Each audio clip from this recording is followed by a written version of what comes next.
Hello and welcome back to Your Business Will Heal You. I am Suzy Holman and I'm here with my dear freaking friend, Ashley Lemieux.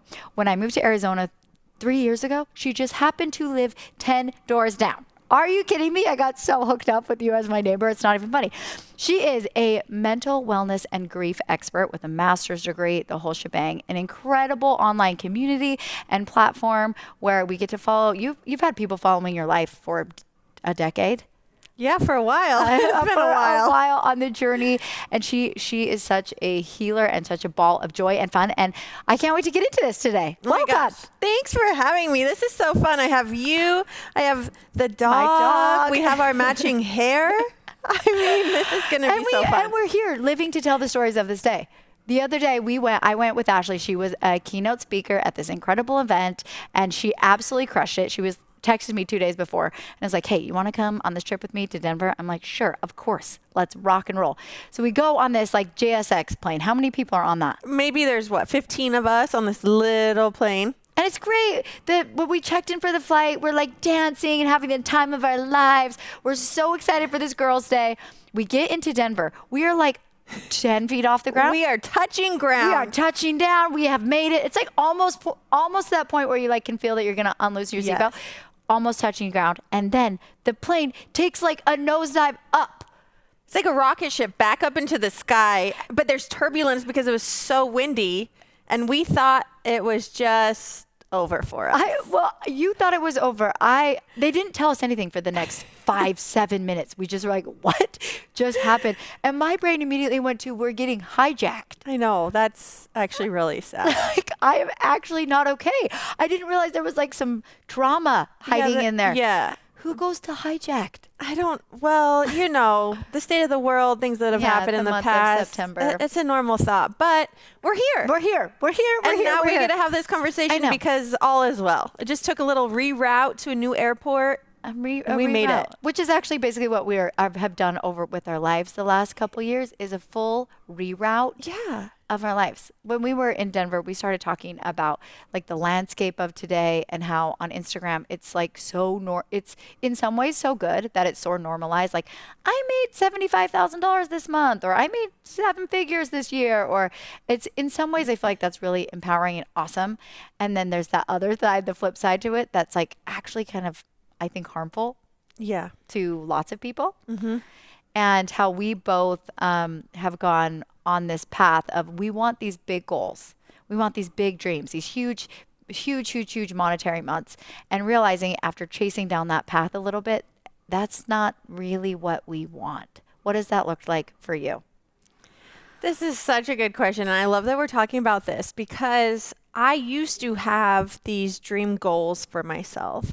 And a few of them have happened and I've gotten there and I've been like, I actually don't feel good inside. My life feels stressful. Things feel chaotic. I'm away from home more than I want to be. I'm managing a bigger team of people than seems sustainable.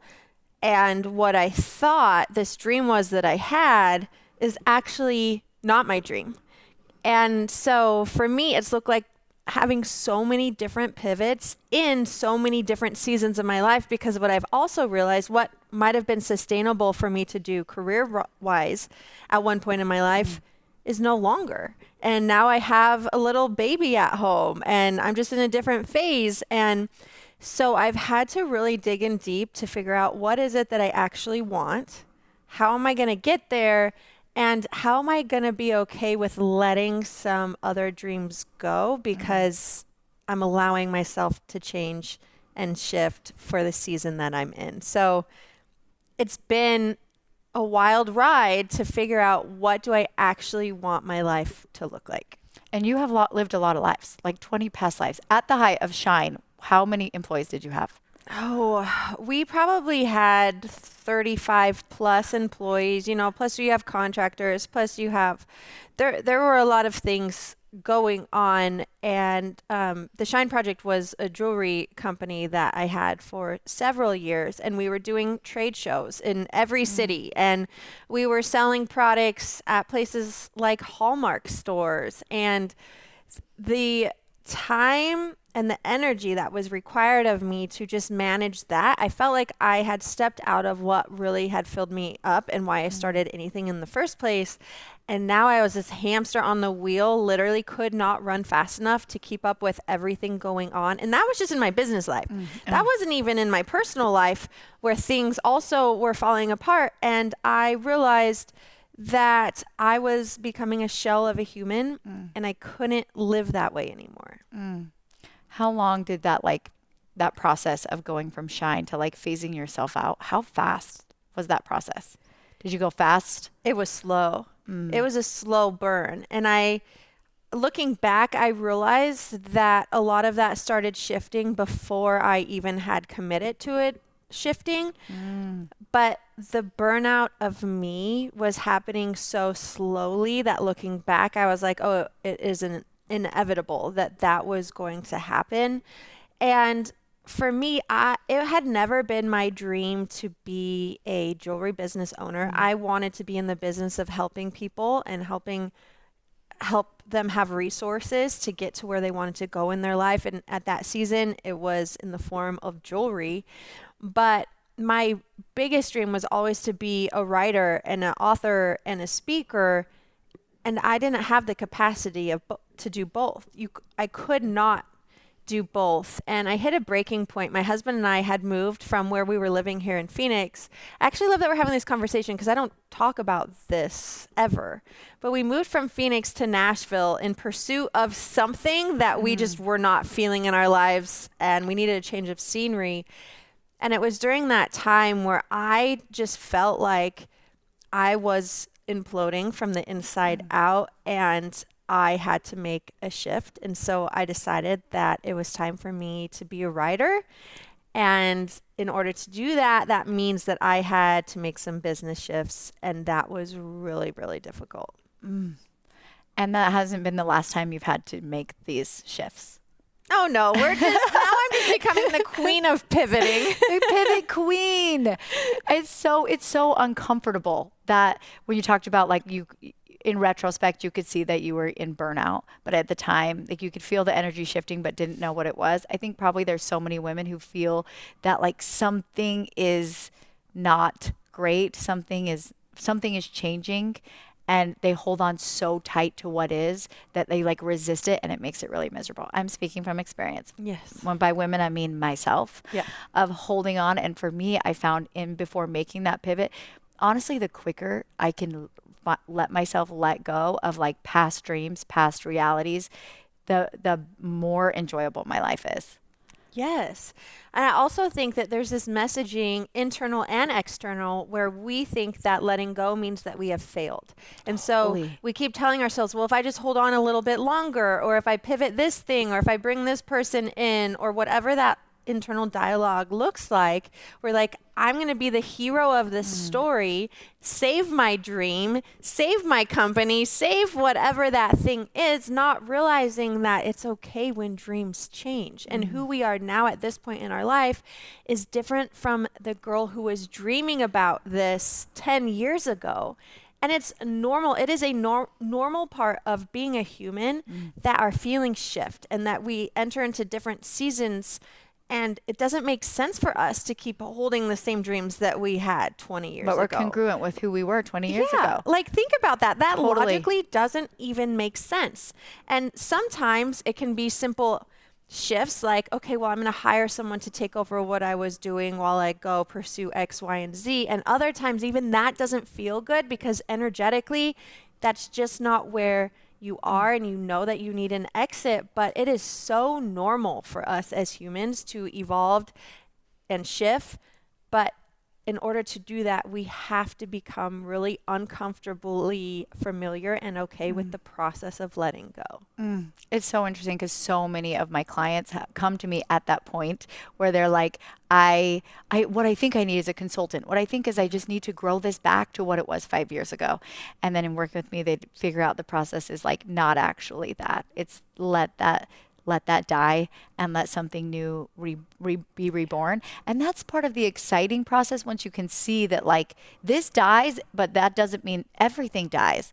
You know, like it's always a birth, death, life reprocess again and again and again throughout our whole lifetime. Yes. And I think that that's the hardest part to be. In fact, one of my very favorite things to remember is that the middle, that really messy, uncomfortable middle, is when transformation happens. Transformation is the space between no longer and not yet. And some of us find ourselves in that messy space more than others, but every time I find myself there, I just remind myself, this is where the transformation happens. This is necessary in order for me to get to where I am, to where I want to go. Otherwise, I'm going to keep staying in these same feelings that I have felt trapped and stuck in if I keep doing the same thing over and over again. Well, you, my grief expert queen, like when people think about grief, they often think like people or hard situations, but there is a very real grief situation that happens in business, especially like what we're talking about when old dreams die. Walk me through that. There is so much grief and loss that comes with changing dreams or feeling like our own dreams are dying. And part of that is that we all have expectations for our lives and expectations on how we thought it was going to look. But the reality is that the majority of us are living in a life that looks completely different than we ever expected it to. And that brings so much grief. You have to grieve this version of yourself or this vision for your life that maybe you thought was going to happen. And then that means that you have to accept the reality of what is. And it's in that acknowledgement and acceptance where we have to get really honest and really raw with ourselves. And that can bring a lot of grief. It's like when I love thinking about butterflies and how they transform. But in order for a caterpillar to become a butterfly, there still is this process. The goo phase. The goo and the loss and the shedding. And with that comes a lot of grief, but we don't recognize that it's grief. And so then we just keep shoving it down, telling ourselves, I'm okay, I'm okay, I'm okay. But what we know about grief is that if we don't acknowledge and confront it, that it actually will manifest and pop up somehow in other areas, whether that's anxiety or how we treat each other or physical ailments. We have to acknowledge it head on. And that's something for me that once I figured that out, then I was able to more quickly move forward in my own process of letting go. Walk me through this one, because grief of a big dream, like literally a couple years ago, this is comical to me, but I was like, this is my year for 8 figures. I'm going to go for 10 million this year. And then I start making that like ramp up towards 10 million, realizing I hired a big team. There was like 6 people working, and then being like, oh my gosh, this is not what I want even a little. Like I have 4 children. I don't want this. But I did not ever get to that 10 million in a year. And so, but I'm grateful that I quickly was able to be like, we're going to walk this one back. But the grief process of like that unreached dream, knowing that isn't really what I want, but you know what I'm saying? Yes. What do I do in that one? Right. Well, it goes back to these expectations that we are putting on ourselves that sometimes aren't even reasonable or feasible. Or could you hit that $10 million figure number? I have no doubt that you could. But what would that mean for what the rest of your life look like? I think a lot of times we make these dreams for ourselves because we're told how to set goals or to set goals or all these things. And I also think the landscape currently on Instagram is not helping that, because you're seeing everyone's goals and you're seeing everyone hitting their goals. And like what actually is a pretty normal goal, you're like, that feels like a really small goal.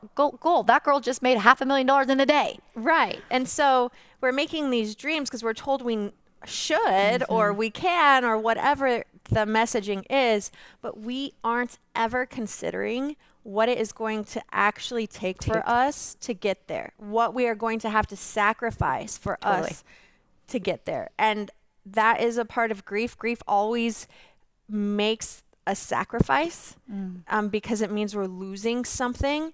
And for you decided that it was more important in your life to have these other things than reaching that $10 million goal, right? So that was the part that you chose to have grief surrounding. But it could have been different. It could have been a loss of time with your family. It could have been a loss of safety running your business because you have so much anxiety trying to manage all these employees. I think I picked the right thing to grieve. Yeah. For me, that feels good to have picked the right thing to grieve. Do you have anything like in your life right now?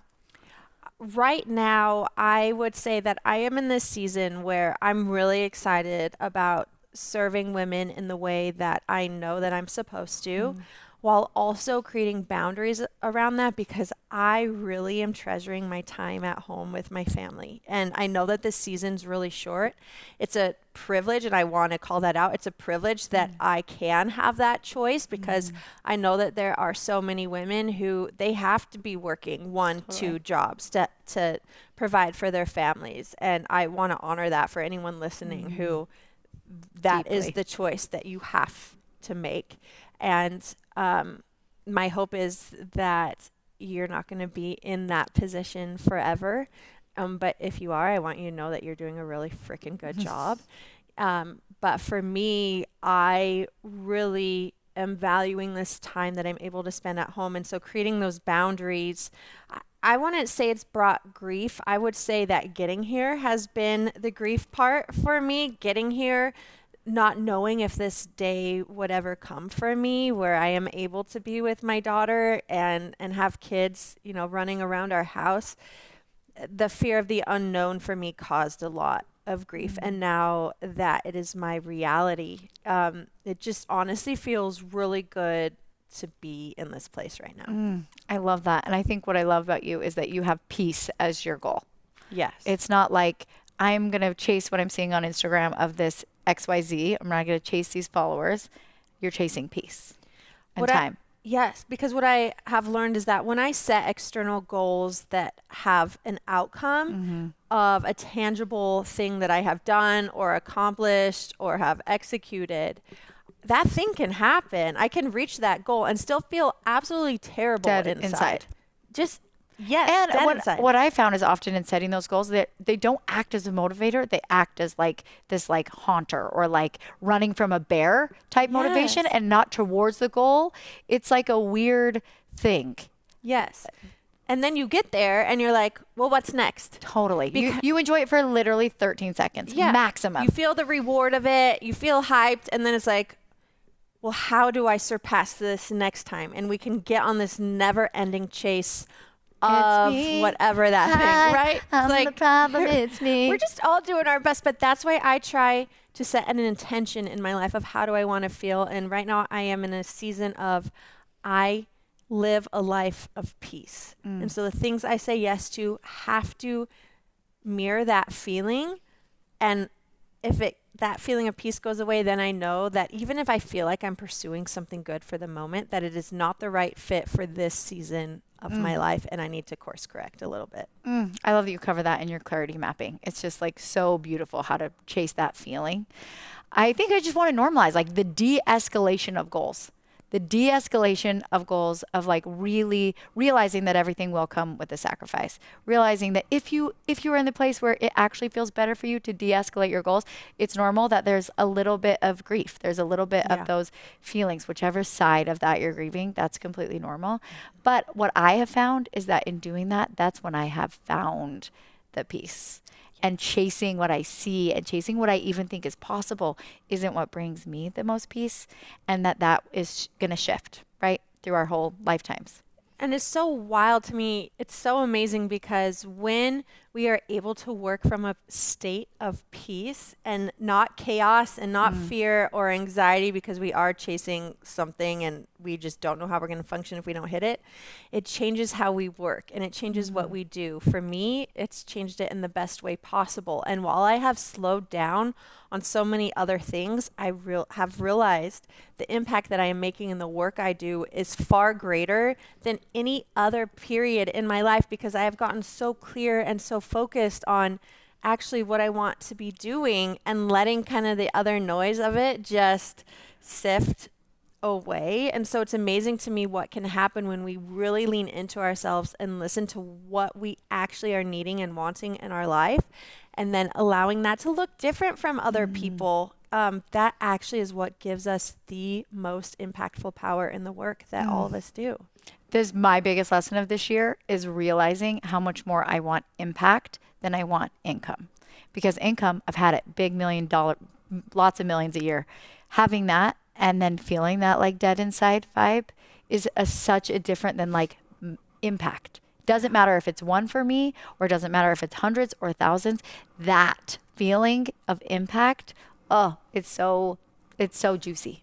It's so juicy. It's so juicy. It's so juicy. And that's what tell us more about how you're chasing that right now. So right now, logistically, I will tell you that I have a process that I started. You kind of mentioned it. It's called clarity mapping. But with clarity mapping, what I do is in the middle of a paper, I write my intention of how I want to feel in my life. And right now, my feeling is I am living a fulfilled life full of peace. And then surrounding that, I do tangible things with my work that I want to be focusing on. And for me, it kept coming up over and over again this year that one of those things for feeling peace and being able to do the work that I really want to be doing is doing a podcast. And so I launched the podcast literally the same time you did, which I think is just so fun because we didn't talk about this. No, we were on opposite sides of the country. Yeah, we had left for the summer and then all of a sudden we're like, hey, how you doing? I'm launching a podcast. I'm good. How are you doing? I'm launching a podcast too.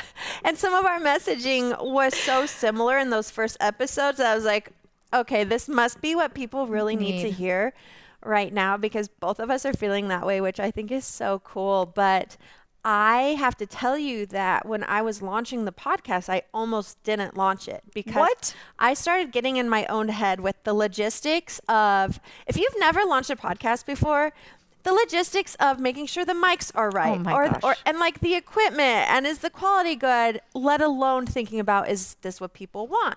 Are they going to listen to it? Am I wasting my time? We spent a significant amount of money getting good audio equipment and then hiring editors and it's all that resistance. It's a whole thing. It's a whole mountain to climb. It's a whole thing. And so I tell you this because me choosing peace doesn't mean that it's not hard. Easy. Yeah, totally. It just means that at the end of the day, I know, do I still feel good about this? Yes. Is there resistance? Yes. But it is because that the thing of it is hard and it's new and I hope it works. But it's been really cool to see this happen, launching the podcast. In fact, so the summer I spent up in North Carolina because we're splitting our time part-time there now to be with my sister and her family who had to move there.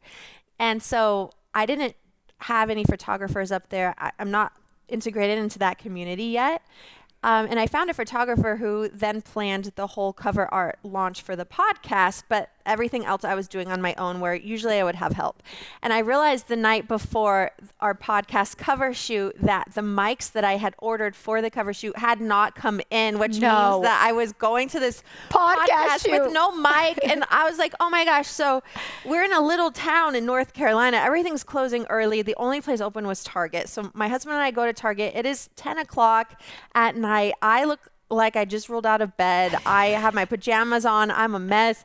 And I go up to the guy working there and I was like, do you have a podcast mic? And he's like, yeah. He takes me over to it and he starts asking me, well, what do you need this for? And I said, well, I have a podcast. And he goes, really? What's it about? And I remember in that moment feeling like such an imposter. Wow. I felt so insecure telling him, the Target guy that I was launching a podcast. I'm like, this guy's gonna think I'm a joke. I'm in my pajamas. Like, who is this girl thinking she's gonna launch a podcast? And you know what he did? After I told him what it was about, he said, can you tell me the name of your podcast so I can write it down? Because this sounds exactly what me and my friends need right now. And I was like, okay. How often do we get in our own way because we are afraid of what other people are going to think about it, or we just tell ourselves these stories of it not working out, even if it's what we know we want to do. And in that moment, I realized that my desire to chase peace and do something that feels really good to me right now is in alignment with what other people are needing. This random man who isn't even my target demographic for my podcast, was excited about it. In that moment, I was like, I have to go all in believing in myself that I can do this, so that then the impact that I know that it can make for other people will be able to be made, because I'm not going to get in my own way. And just so you know, her cute little podcast that she launched in her Target pajamas literally is like top 100 podcasts in the world. It's insane, like absolute wildfire. The messages that you are bringing I just love all of your perspective. Thank you for coming and sharing part of your journey, part of helping me through some of my grieving process. You're just such a absolute light. Where can people find more about you, the Ashley Lemieux? Well, thanks for having me, Suzy. This was so fun. So I would love for you to join my community. You can find me on Instagram at Ashley K. Lemieux. You can find my podcast, the Healing Her Podcast, wherever you listen to your podcast.